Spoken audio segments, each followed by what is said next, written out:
Assalamualaikum warahmatullahi wabarakatuh. Halo teman-teman semuanya, kali ini kita akan belajar bersama-sama tentang makanan dan minuman halal. Selamat menyaksikan.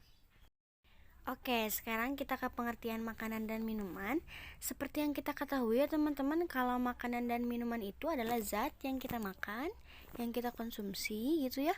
Lalu itu menjadi sumber energi, sumber nutrisi bagi tubuh kita gitu ya teman-teman ya.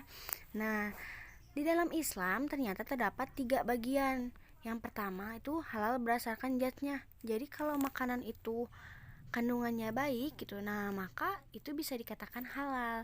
Seperti sapi gitu kan, ayam, hewan ternak, lalu tumbuh-tumbuhan, sayur-sayuran atau buah-buahan. Nah, seperti itu.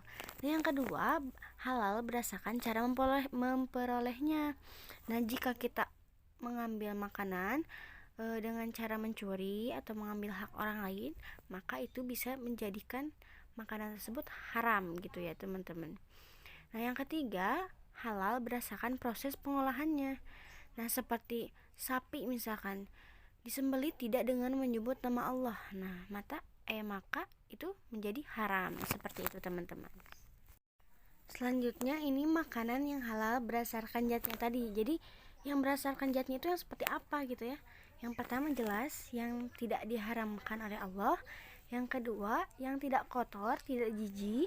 Yang ketiga tidak memberi madorot untuk kesehatan. Yang keempat binatang ternak seperti sapi, kerbau, kambing, seperti itu ya. Yang kelima belalang. Belalang juga halal kata Nabi ya. Yang keenam hasil buruan yang diperoleh di hutan seperti kijang, kancil, ayam hutan itu halal. Lalu yang ketujuh, binatang hidup di laut atau air gitu ya. Kecuali mengandung racun. Nah, seperti sekarang tuh banyak katanya keong katanya itu mengandung racun walaupun binatang laut ya. Yang terakhir kuda. Kuda ternyata halal, teman-teman. Lalu ada makanan yang diharamkan. Ada babi, bangkai, hewan yang disembelih atas nama selain Allah, lalu hewan yang memakan kotoran, darah yang mengalir, hewan yang diperintahkan oleh agama untuk dibunuh, hewan yang dilarang agama untuk dibunuh, hewan bertaring, dan hewan berkuku tajam. Nah, jadi kesimpulannya teman-teman, halal itu berasal dari bahasa Arab yang artinya izinkan atau diperbolehkan gitu ya. Jadi pada prinsipnya semua makanan yang ada di dunia ini tuh halal gitu ya. Minuman juga halal gitu, kecuali Allah larang untuk dikonsumsi. Nah, maka itu menjadi haram seperti itu teman-teman. Allah pun melarangnya tidak semata-mata itu pasti karena ada sebabnya gitu ya teman-teman. Sebabnya kenapa Allah melarang? Karena itu semua dapat merusak baik otak, pikiran gitu ya, ataupun raga kita, badan kita gitu ya, bisa merusak gitu teman-teman. Makanya Allah larang. Seperti alkohol, itu kenapa dilarang? Ya karena dapat merusak pikiran kita gitu.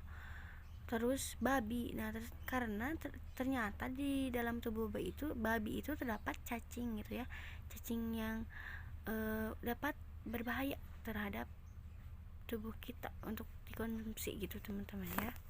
Seperti itu. Nah, mungkin hanya sampai di situ saja yang bisa kita dapatkan untuk hari ini gitu ya. Semoga dapat bermanfaat. Sehat-sehat selalu untuk semuanya di masa pandemi ini. Terima kasih. Wassalamualaikum warahmatullahi wabarakatuh.